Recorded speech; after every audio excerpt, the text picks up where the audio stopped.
வணக்கம். இலங்கையின் இன்றைய பிரதான செய்திகள். விரிவான செய்திகளுக்குள் செல்லும் முன்னர் முதலில் தலைப்புச் செய்திகள். போதைப் பொருளை உடைமையில் வைத்திருந்த நபருக்கு நீதிமன்றம் கொடுத்த அதிகபட்ச தண்டனை.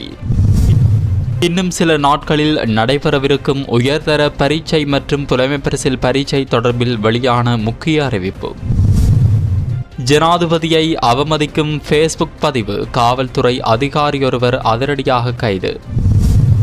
இலங்கை பெட்ரோலிய கூட்டுத்தாபனத்திற்கு ஏற்பட்டுள்ள பெரும் இழப்பு. எரிபொருள் விலையில் ஏற்பட்டுள்ள சடுதியான மாற்றம்.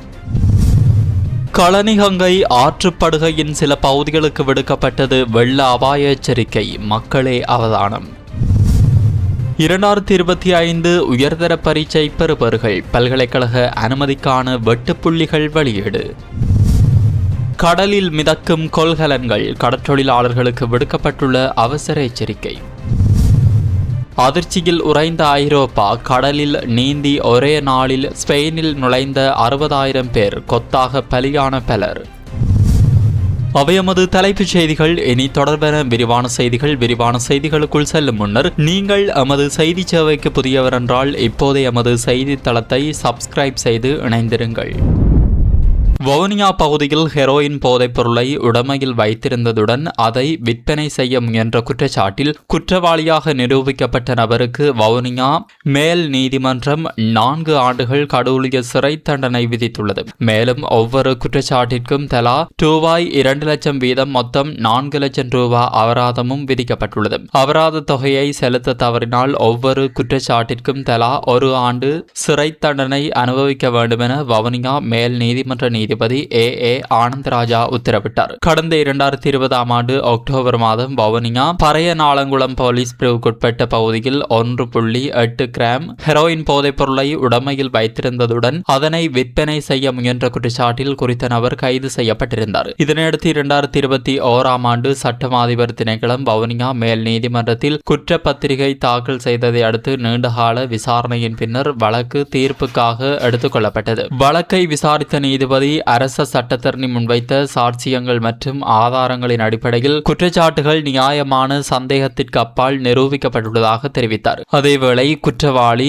இந்த வழக்குகளுடன் தொடர்புடையதாக ஏற்கனவே 2 ஆண்டுகள் மற்றும் 3 மாதங்கள் விளக்கமறியலில் இருந்திருந்தமையும் தண்டனை வழங்கும் போது நீதிமன்றம் கவனத்தில் கொண்டதாக நீதிபதி குறிப்பிட்டார்.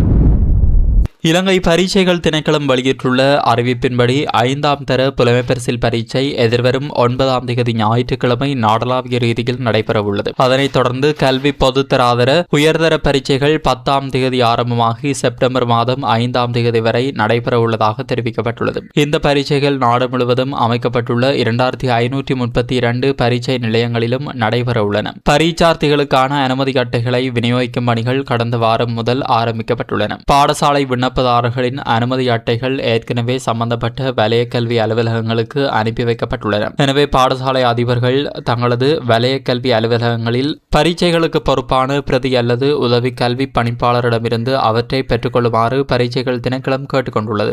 மேலும் தனிப்பட்ட விண்ணப்பதாரர்களுக்கான அனுமதி அட்டைகள் அவர்களது பதிவு செய்யப்பட்ட முகவரிகளுக்கு தபால் மூலம் அனுப்பி வைக்கப்பட்டு வருகின்றன. அனுமதி அட்டைகளில் ஏதேனும் பிழைகள் அல்லது திருத்தங்கள் தேவைப்பட்டால் அவற்றை இணைய வழியாக சரி செய்வதற்கான வசதியும் பரீட்சைகள் திணைக்களத்தால் ஏற்பாடு செய்யப்பட்டுள்ளதாக அறிவிக்கப்பட்டுள்ளது.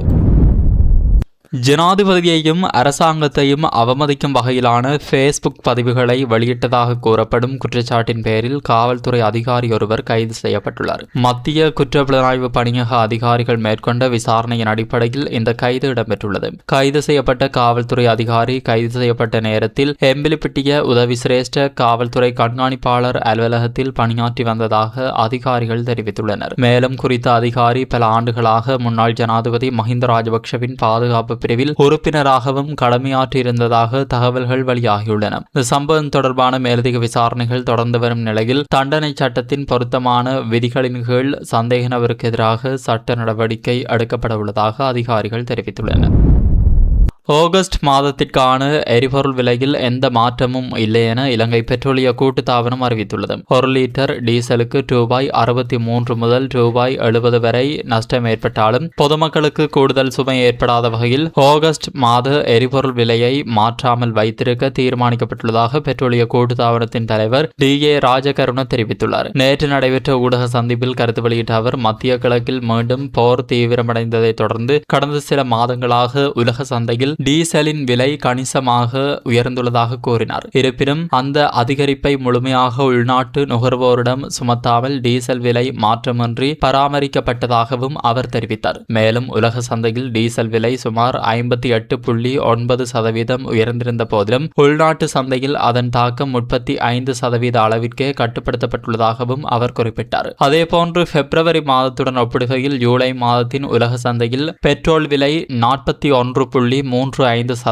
அதிகரித்திருந்தாலும் தற்போதைக்கு உள்ளூர் எரிபொருள் விலையில் மாற்றம் செய்யப்பட மாட்டாது என்றும் அவர் வலியுறுத்தினார். இதன்படி மாதாந்திர எரிபொருள் விலை திருத்தத்தின் கீழ் ஆகஸ்ட் மாதத்திற்கான எரிபொருள் விலைகள் பின்வருமாறு தொடர்கின்றன. அவற்றில் 92 ஒக்டேன் பெட்ரோல் ரூபாய் 414க்கும் 95 ஒக்டேன் பெட்ரோல் ரூபாய் 495க்கும் லங்கா வைட் டீசல் ரூபாய் 382க்கும் சூப்பர் டீசல் ரூபாய் 478க்கும் மண்ணெண்ணெய் ரூபாய் 285க்கும் விலைகள் நிர்ணயிக்கப்பட்டுள்ளன. எனவே ஆகஸ்ட் மாதத்திற்கான எரிபொருள் விலையில் எந்தவித திருத்தமும் மேற்கொள்ளப்படவில்லை என்று இலங்கை பெட்ரோலிய கூட்டுத்தாபனம் மேலும் உறுதிப்படுத்தியுள்ளது. களனிஹங்கை ஆற்றின் மேல் மற்றும் மத்திய நீரைந்த பகுதிகளில் பெய்து வரும் கடும் மழை காரணமாக அடுத்த 48 மணி நேரத்திற்குள் சில பகுதிகளில் சிறிய அளவிலான வெள்ள நிலைமை ஏற்படக்கூடும் என நீர்ப்பாசன திணைக்களம் எச்சரிக்கை விடுத்துள்ளது. அதன்படி நீர்ப்பாசன திணைக்களத்தின் நீர்வியல் மற்றும் அனர்த்த முகாமைத்துவ பிரிவினால் இன்று காலை 7:30 மணிக்கு வெள்ள அபாய எச்சரிக்கை அறிவிப்பு வெளியிடப்பட்டுள்ளது. இந்த எச்சரிக்கை நாளை மறுதினம் காலை 7 மணி வரை அமலில் இருக்கும் என தெரிவிக்கப்பட்டுள்ளது. குறிப்பாக தெஹியோவிட்ட, ருவன்வெல்ல மற்றும் சீதாவக்க ஆகிய பிரதேச செயலக பிரிவுகளுக்கு உட்பட்ட களனிஹங்கையின் தாழ்நில பகுதிகளில் சிறிய அளவிலான வெள்ளப்பெருக்கு ஏற்படக்கூடும் என அறிவிக்கப்பட்டுள்ளது. தற்போதைய வானிலை நிலவரங்களின் அடிப்படையில் தொடர்ந்தும் அதிக மழை பெய்யும் வாய்ப்பு காணப்படுவதனால் ஆற்றின் நீர்மட்டம் திடீரென அதிகரிக்கக்கூடும் என நீர்ப்பாசன திணைக்களம் தெரிவித்துள்ளது. எனவே குறித்த பகுதிகளில் வசிக்கும் மக்கள், ஆற்றை பயன்படுத்துவோர் மற்றும் அந்த பகுதிகள் ஊடாக பயணிக்கும் வாகன சாரதிகள் மிகுந்த அவதானத்துடனும் பாதுகாப்புடனும் செயல்படுமாறு அறிவுறுத்தப்பட்டுள்ளனர்.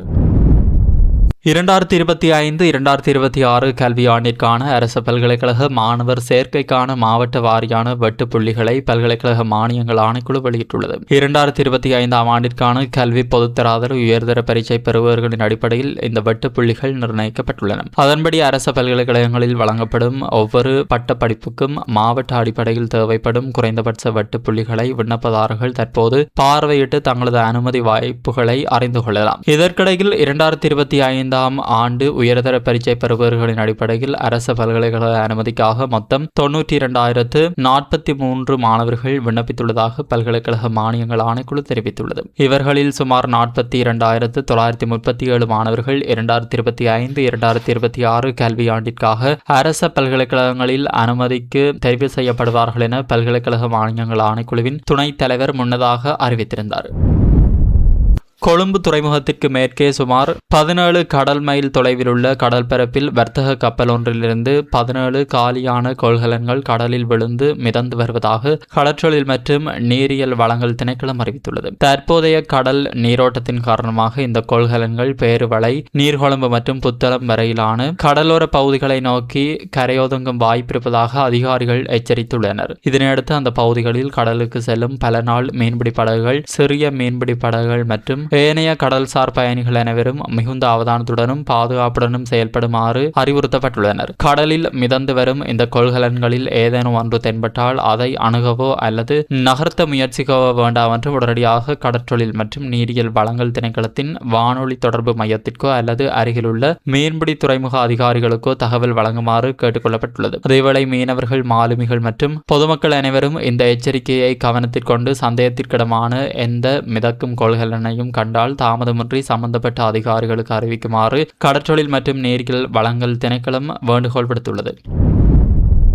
மொராக்கோவில் இருந்து தரை மற்றும் கடல் வழியாக ஸ்பெயினின் சியூட்டா எல்லைப் பகுதியில் நுழைய முயன்ற போது ஏற்பட்ட சம்பவங்களில் குறைந்தது 57 பேர் உயிரிழந்துள்ளதாக சர்வதேச ஊடகங்கள் தெரிவிக்கின்றன. எல்லையை கடக்க முயன்ற போது ஏற்பட்ட நெரிசல் மற்றும் கடல் வழியாக நீந்த செல்ல முயன்றதன் காரணமாக பல உயிரிழப்புகள் பதிவாகியுள்ளதாக தெரிவிக்கப்படுகிறது. சம்பவத்தை தொடர்ந்து ஸ்பெயினின் வட ஆப்பிரிக்கா பகுதியான சியூட்டாவில் பாதுகாப்பை பலப்படுத்தும் வகையில் இராணுவத்தினரும் காவல்துறையினரும் பணியில் ஈடுபடுத்தப்பட்டுள்ளதாக அப்பகுதி அதிகாரிகள் தெரிவித்துள்ளனர். தேவலை சியூட்டா மற்றும் மெலில்லா பகுதிகளை அடைய முயலும் போது கடலில் தடுத்து நிறுத்தப்படும் புலம்பெயர்ந்தோரை உடனடியாக மொராக்கோவுக்கு திருப்பி அனுப்ப முடியாது என ஸ்பெயினின் உச்ச நீதிமன்றம் அண்மையில் வழங்கிய தீர்ப்பு மனித கடத்தல் வலையமைப்புகளால் தவறாக பயன்படுத்தப்படுவதாக ஸ்பெயின் உள்துறை அமைச்சகம் தெரிவித்துள்ளது.